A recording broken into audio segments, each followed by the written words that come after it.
situación actual, están buscando. En la 6, Jaime Ramírez en la 7 y Andreu Obani en la calle número 8.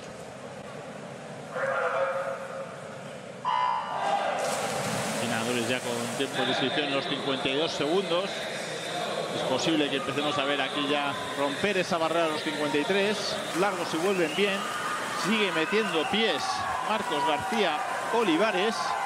Tiene una clara ventaja, aunque le están empezando a apretar aquí por abajo en las calles 5, 4 y 6. Le está costando mucho a Marcos. El que está como una moto es el otro Marcos Sánchez González, que se impone con 52-8 en la 3, con Mateo García en la 4, con Joan Chavarría en la 5 y con Urtats Gómez en la 6.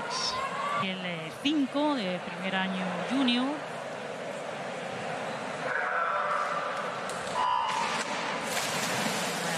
Tiempos de inscripción de piscina corta.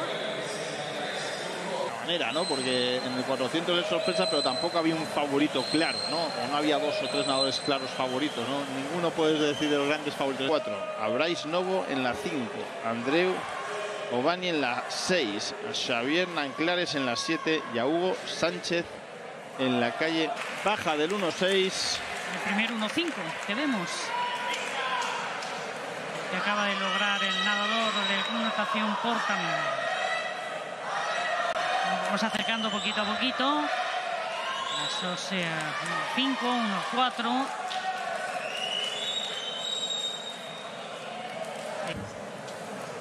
Como ha dicho Julio, la calle 3 es baja. Tenemos a Álvaro Pertiñez en la 1, Mar Rodríguez en la 2, Luis Rivera en la 4, Ian Artidiello en la 5, Jorge Rodríguez en la 6, Alejandro Cayetano en la 7 y Gerard Nadernia en la calle 8.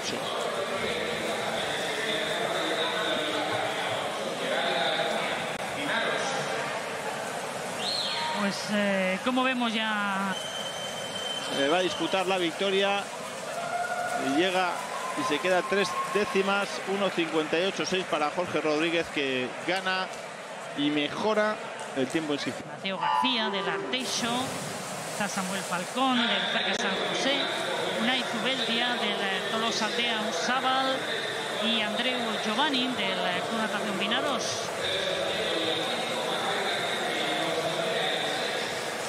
Ya son nadadores de 1.59 cortos de tiempos de inscripción, los nadadores de esta tercera serie.